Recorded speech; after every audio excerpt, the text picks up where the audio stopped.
Welcome to Sci-Fi Book Trek.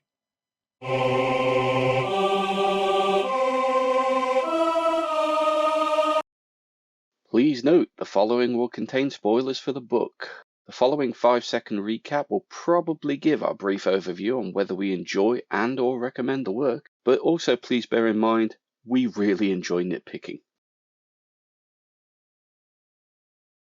I mean, what was your first thoughts on it?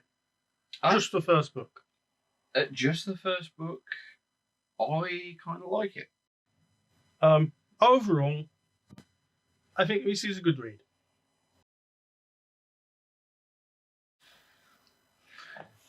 And spoiler talk. Yes. So, with regards to what happens on the Columbia.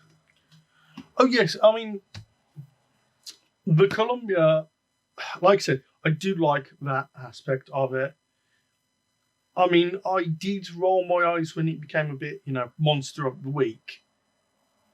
Where it's, at the end of one chapter, it goes, I felt nothing, now I'm something again, and I can feel heat and movement. And it's like, all right, so there's a monster.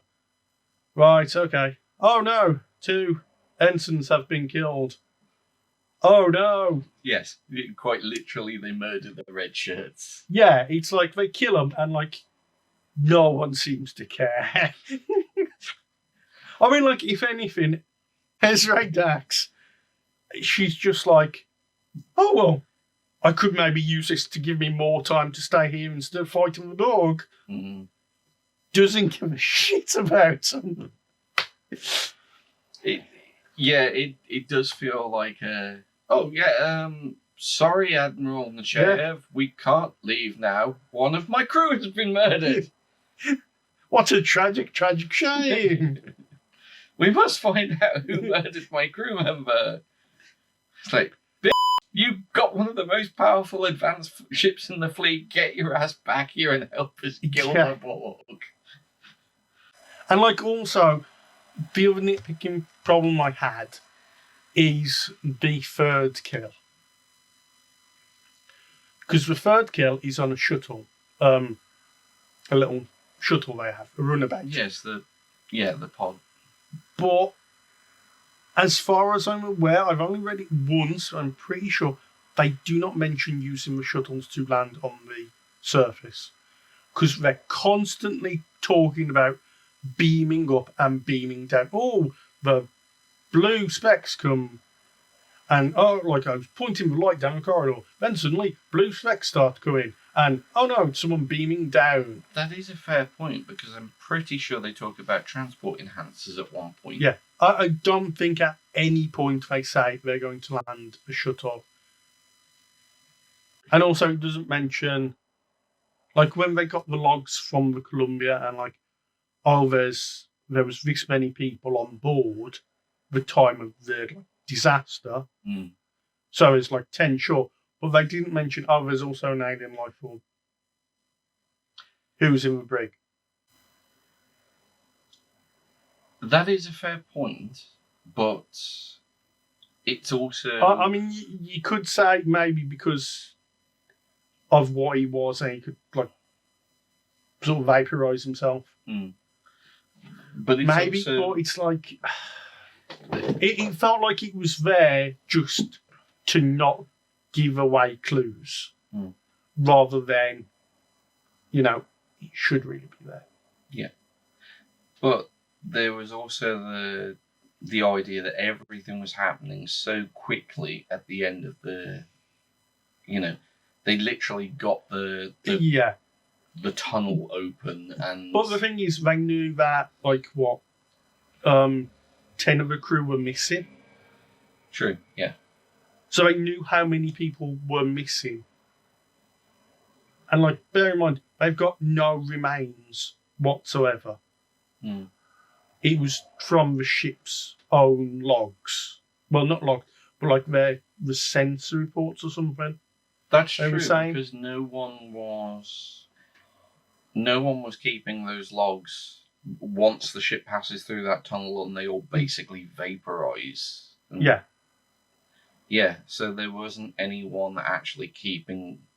I mean, they know Tracking. someone put on autopilot, Mm. and they were like, "Oh, I wonder who this is." Well, it's like you've got logs telling you that there was this many people on board, But minus the 10 crew. it would be fair though that Columbia wasn't. I mean, yeah, the tech level of the time. you could say that maybe didn't recognise this person, but it probably would have come up as an anomaly or something. Maybe. There was, this many people and a strange anomaly, or maybe something. It's perhaps That one was of those nitpicks. yeah, I mean, it's a nitpick. I will give it that. And overall, it didn't spoil the story for me. Mm. I mean, I will say about the structure of it. One, the time jumps, you mean? yeah, it felt like sometimes there was spent a lot of time, including I think 2 chapters back to back, in the present, and then it would jump back to the past, 2168, which is when most of the stuff transpires with the Columbia. But this resulted in chapter 20 being about 3 times longer than a normal chapter. And because it's a book, it seems David Mack has gone full blown with, let's just have all sorts of alien races in it, which I do like. I mean, there's Zactorns in it. There's what's it? The Trill. There's the Trill. I mean, there's probably one of the favourite characters in the book. I would say is what is it? Chibulik. It's a cybernetic. He's half cyberized, so he's cybernetic. Ensign Torvig. Yes. Yes, he does feature quite heavily in the Titan series. The little primate with the cybernetic.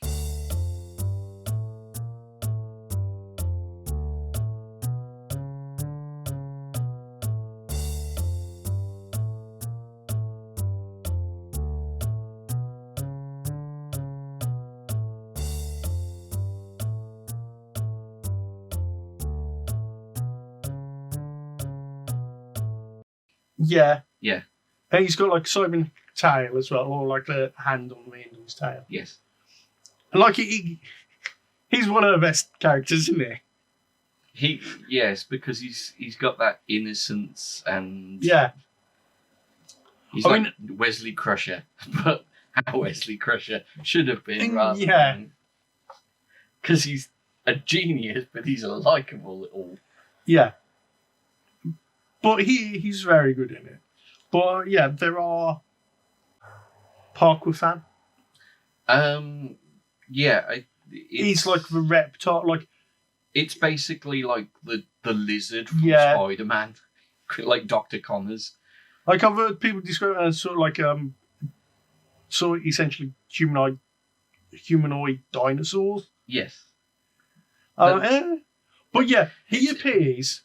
It's an interesting thing. That's one of the things about the Titan series is that to go on a tangent slightly, the Titan series and the entire premise of the Titan ship is as many different species as possible, rather than having a singular species, like a singular species of Vulcan or human-centric with maybe a couple of others. No.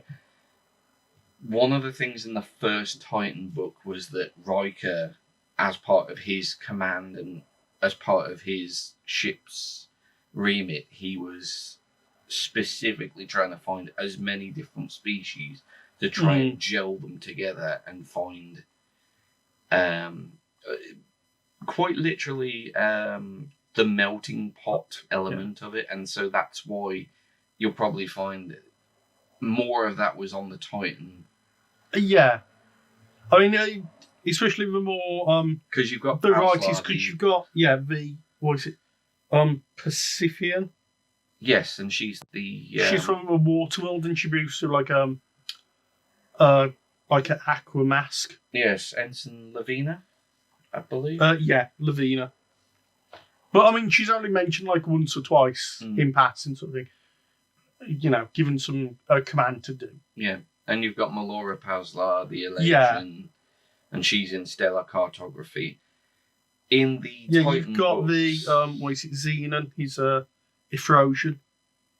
Yes, and he's the Ephrosions are the ones with the mustaches that featured in Undiscovered Country. I think. He was the Starfleet president. Yeah, he was a Starfleet president. Federation president.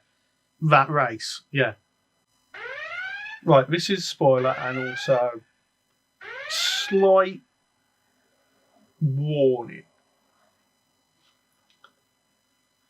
In the book, quite early on, it deals with Councillor Troy having her second,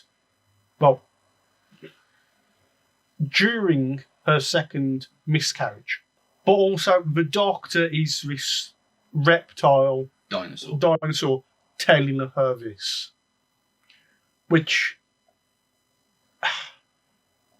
it can come across as comical. So, yeah, trigger warning, if just be careful of that, because it does happen, I think in chapter 3. It just jumps into it.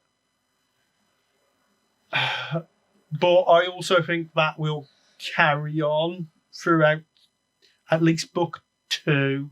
That's going to be one of my predictions. And I think I know what's going to happen, and I just not sure on it to happen, or I'm not sure about it. But anyway, after that chapter, he immediately jumps back to Picard, who's having a baby with Crusher. Yes, that relationship suddenly starts up again. Yeah, and it's just like, what just happened there? I don't remember the lead up. And I've read quite a lot of the Star Trek Extended Universe books. I don't remember the lead up to them getting married. I don't remember the lead up to them actually getting back together in a relationship. I mean, it does feel slightly, out of the blue. But then again, it comes after, the Troy and Riker on the chapter before, and you sort of still reeling from that. Yes. And then it's just like it's Crusher going, "Oh look, I'm pregnant," and Picard just going, "The Borg are coming." Yes. Ah. What type of world am I bringing a child into? Well, we could all be dead next week. That's right. Like he says that, but bloke. most of the time he's not even thinking about the kid. He's just going, "Oh no, the Borg are coming." I mean, you can sympathise a little bit for the fact that he was. Yeah, but assimilated. At this point, there is a few people who's been assimilated and come back, especially because this has been Voyager's been back. Yeah, but because Seven of Nine makes her appearance. Yeah, she has no speaking role whatsoever, but she makes her appearance because she's she is Deputy Security Advisor to the Federation President. Yes, but by this point, there's a whole group of other people that have fought the Borg on multiple occasions. Not that I'm saying that it's necessarily a great story thing, because Voyager and the Borg, but an awful lot of Seven of Nine's insight has already been explored, has already been taken advantage of by the Voyager crew. So to say that she has extra insight to give that she hasn't already provided I don't And, think she would be that much extra help, whereas I- Void, I'm- you could have that role being given to... I'm glad she at least appears and she's got a job at a role. Mm. Although the Borg in this are different than the Borg she left. Yes. Because as Picard mentions in one of his I've contacted them and they're doing this out of spite. Yeah. Because they're not assimilating any worlds, they're just going there and just killing everyone. Yes. There is no need for assimilation anymore. They are quite literally... This is the Borg. The Borg have decided, we're done with this shit. We don't think you're gonna even... We're not gonna even try and assimilate you anymore. We're literally gonna carpet bomb all of your worlds, destroy all of the resources, all of the... Yeah. Not Melt even just down the core of a mantle, and it's just... Yeah, it's not even a case of a potential assimilation material. Yeah. It literally is just burn the worlds. Yeah. And it seems antithetical to their ideals. This feels more like they are all her underlings and soldiers, and she's the main emperor doing what she wants. Yes. And she's a spiteful, vengeful person. Yeah. And that's my issue. That is one of the major issues.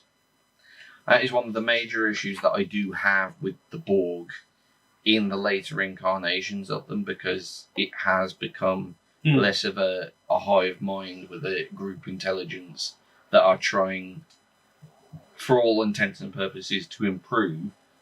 They're trying to improve themselves. They're trying to improve other species to raise them to the level of perfection that they enjoy. And it's a misguided, one of us because we can make you better, and in doing so, you will make us better. But having any character with individuality in that group defeats the idea of that group, and that's where the subservience element fits in for me. But you could go back to Locutus. That is true. I mean, that's probably when the first sort of misstep happened. And then everything has been following that step. Mm. And to bring it back to the book, oh my God, I do not like the Picard sections. They were the worst part of the book. Because they were just not dull, but just grey. It's just there. When he's talking about, when he's describing it, it's just... He doesn't feel like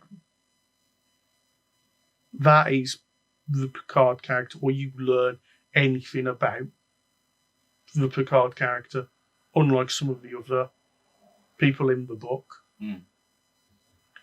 I mean, to bring the main plot point into this, I'm not sure how you want to pronounce it, the Seller, the main alien race, who they find. I always pronounce it as the Kalia.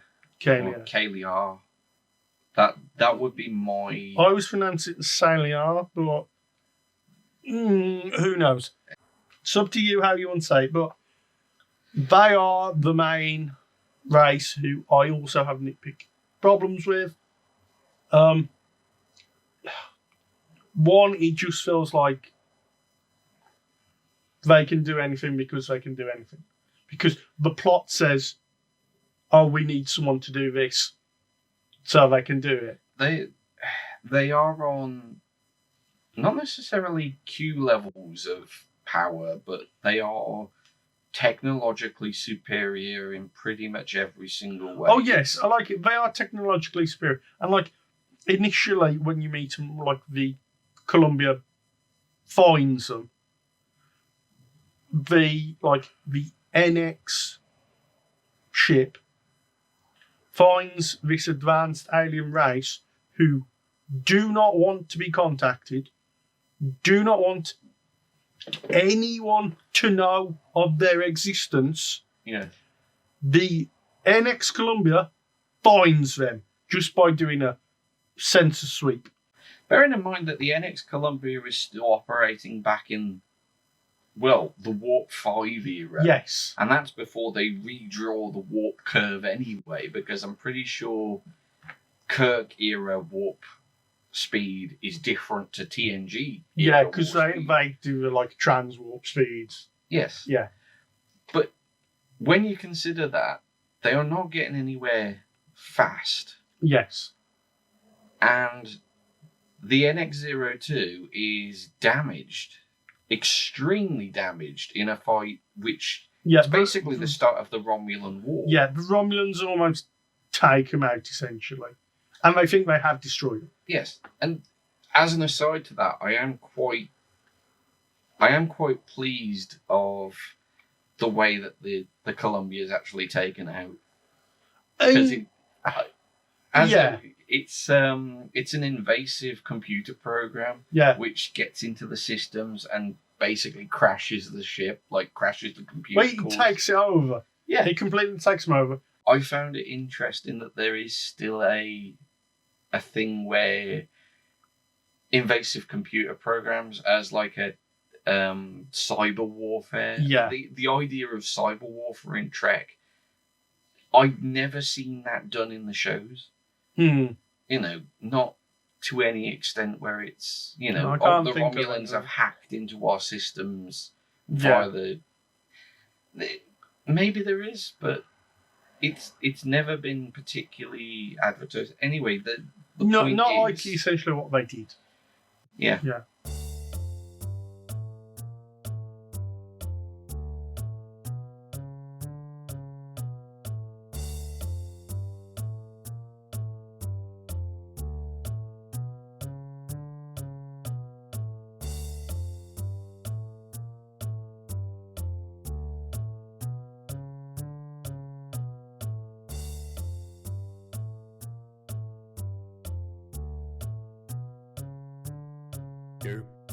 But the point is that the ship is basically disabled.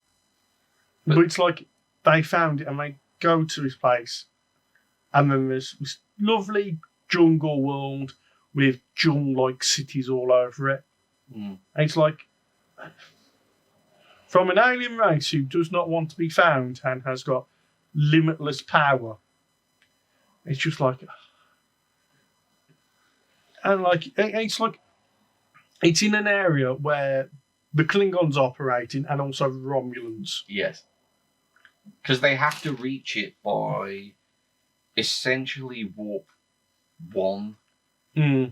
But part of the issue that they have with that is that the warp drive is fragged.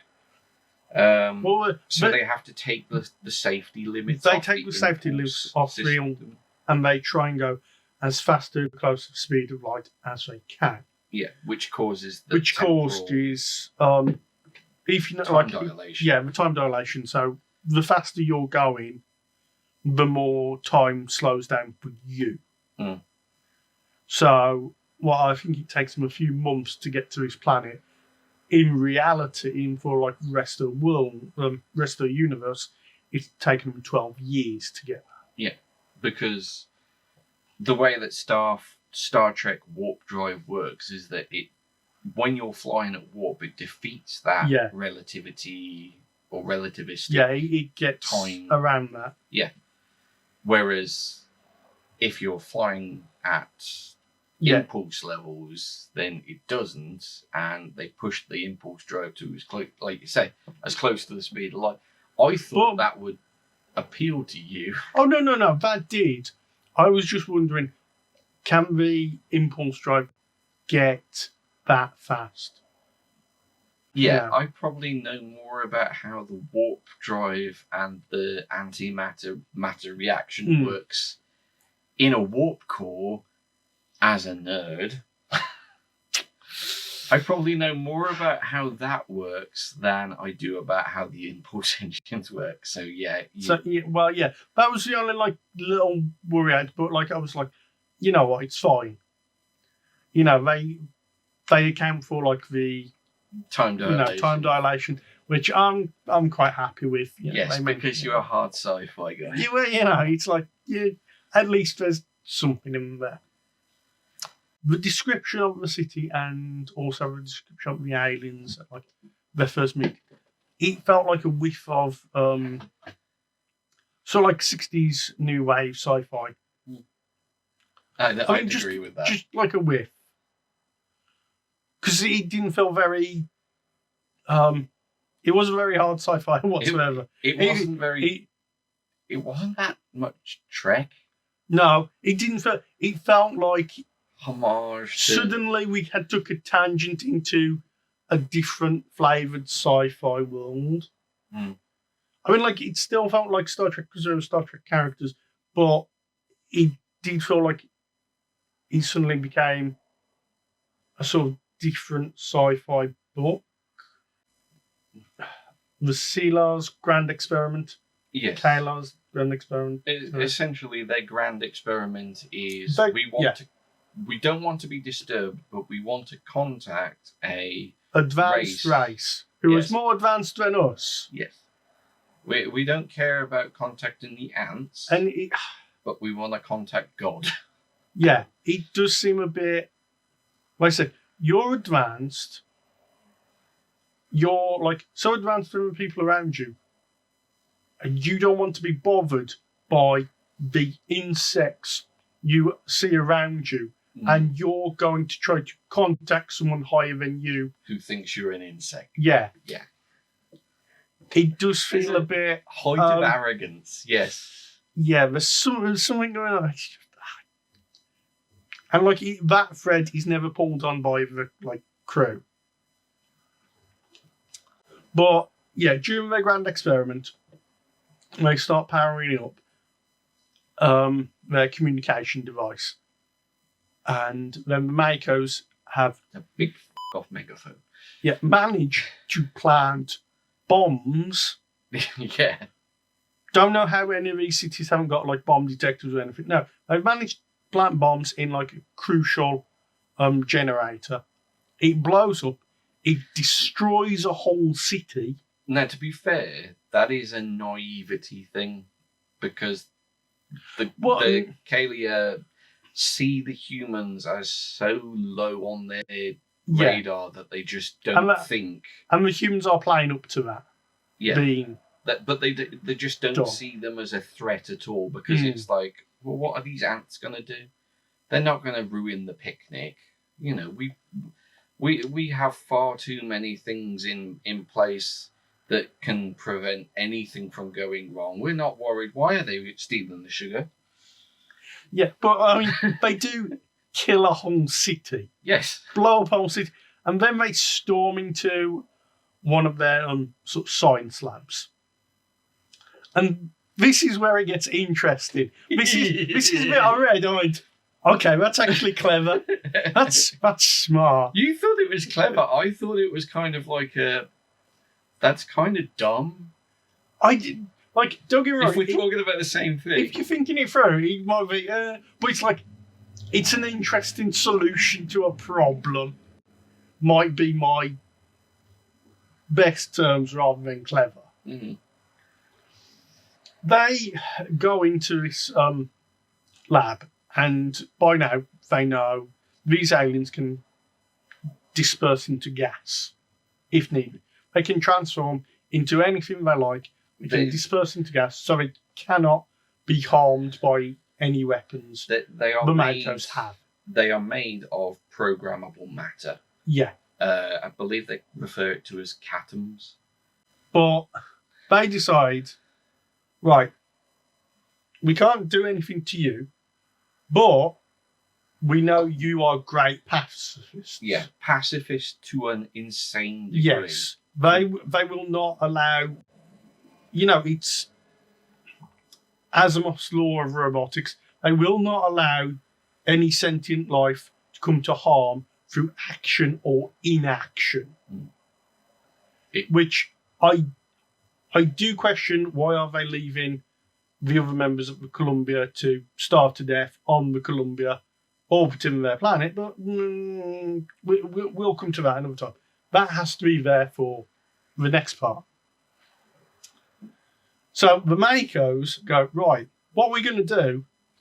They turn their gun onto their security officer and shoot her in the foot. Well, shoot her foot off. Yes, they blow her leg off. Oh, And then they say, we're going to shoot her again if you do not cooperate. stop or I'll kill myself is the... Yes. It comes down to that element of, okay, you are such pacifists that you are willing to, and they quite literally do, they are willing to let hundreds of their own die to save the people that are actively doing them harm. Yes. The people who are actively killing them. Yeah. Wiped out a whole city. Oh, yeah, but we'll save you. Yeah. It's like, if you can go with the logic, they will try and do anything to protect life. It's quite a clever move from the Makos. If you can't get over that hurdle, it just seems stupid on the aliens' part. Yeah, it is difficult to ratify that they would be so protective of. Yeah.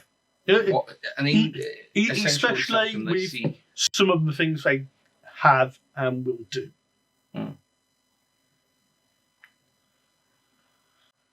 But anyway, from what there was, I enjoyed. And like the mystery it solved, I enjoyed. And like, I did like when it started becoming.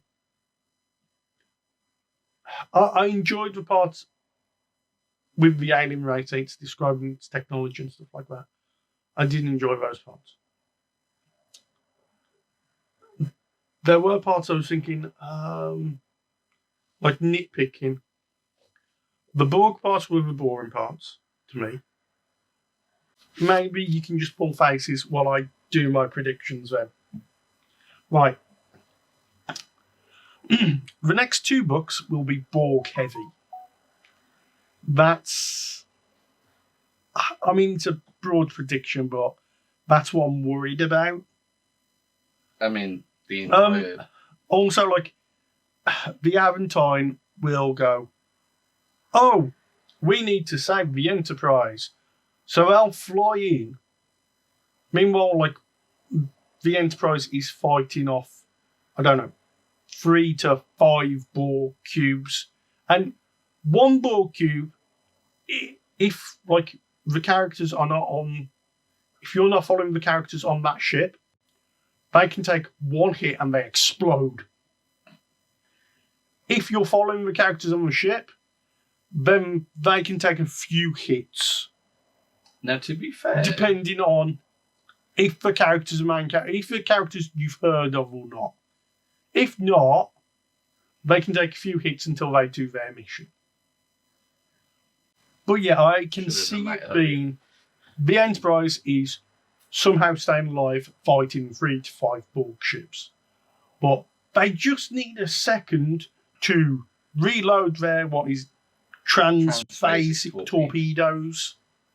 That is from Voyager. Yeah, because it says they re-engineered it from the stuff Janeway brought back. Which is another thing, Catherine Janeway's dead. Spoiler. Well, but you're spoiler. It's like, it just popped in like Catherine Janeway's dead. I'm like, what? When did that happen? But no, it's a different book. Yeah, I take it happens in a different book. previous book. Anyway. It's stupid as well. I was kind of upset about that. It's stupid. But yeah, anyway. So I reckon it'll be, oh no, we need a few seconds. Oh no, a Borg cube is firing on us. Then the Aventine just comes in, takes the hit, doesn't explode because we've got a named character on board. And then the Enterprise goes, oh, we've got enough seconds. We'll blow up all the cubes now. Boom, boom, boom. that's what I'm sort of worried how the second book is going to start. And he's worried now. And then it'll be the Enterprise all go. They'll like discuss what's happened. Like, oh, why are you here and stuff like that. And the Enterprise will go off to fight more Borg.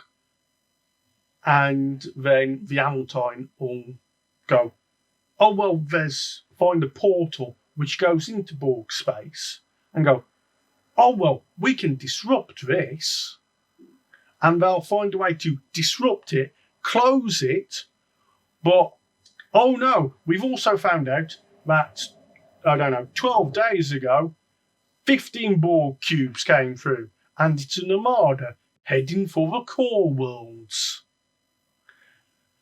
And it's just like, okay, that's what I feel like is going to happen. And then the Enterprise is going to go, we're the sole defenders, because by this time, everything's going to get blown up and this armada is going to be heading towards the core worlds and there's nothing they can do. Meanwhile, over the Titan, or like the captured prisoner, the holiday makers who cannot leave on the alien homeworld, will be like, well, we've no information about this Borg, and they're just entering our space.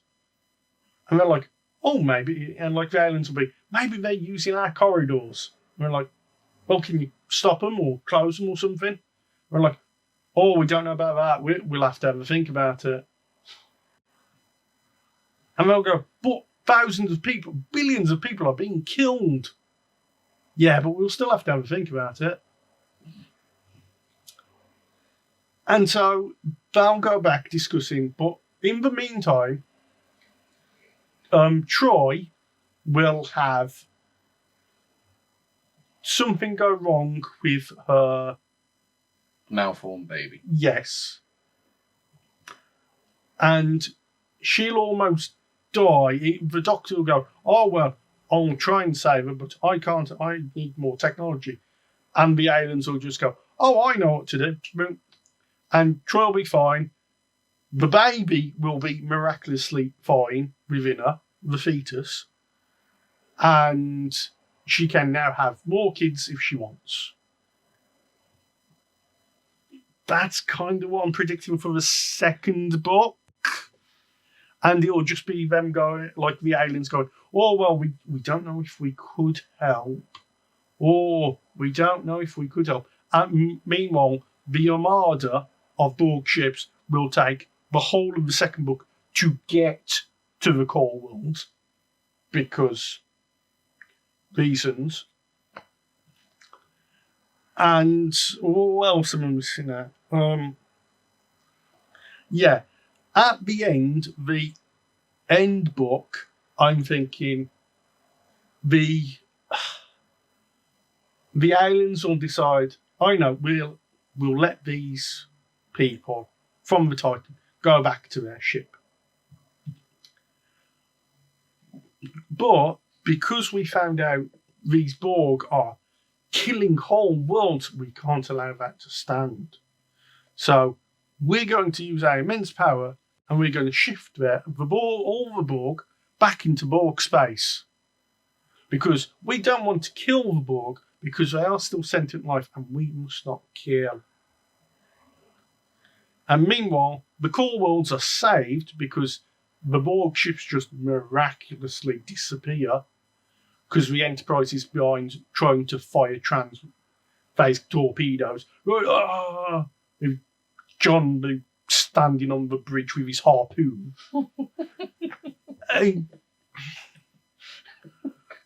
It just feels like that's what's going to happen in the next 2 books.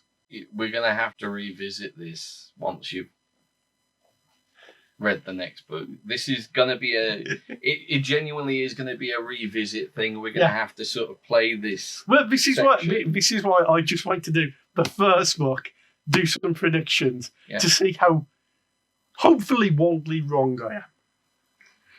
But I mean, like, like I said, the first book, he did have one surprise, which was how the Makos decided to get back onto the Columbia. That was like kind of, I didn't predict that. That was kind of interesting. But yeah. Anyway. Yeah. Have you got any final thoughts? It will be interesting to see what you think of the next 2 books. Right. But Sounds like a thumping endorsement. look, I've read a lot of the extended universe stuff. I consider the Destiny trilogy one of the better ones, and definitely one of the ones that, if they'd have considered making a film out of it, I think it would have been better than what we've got. Right, should we end it there? I think we should end it there. Right, quick wrap. Join us again next time, where we get book 2. Yep. Book 2 is called Lost Souls. That's book 3. Oh, is it? Oh, book 2 is called Mere Mortals. Hope you've enjoyed it. Bye. Bye.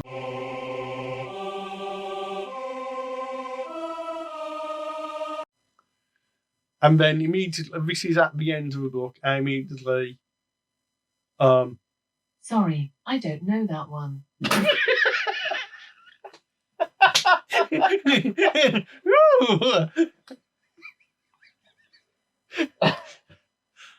Computer intelligence.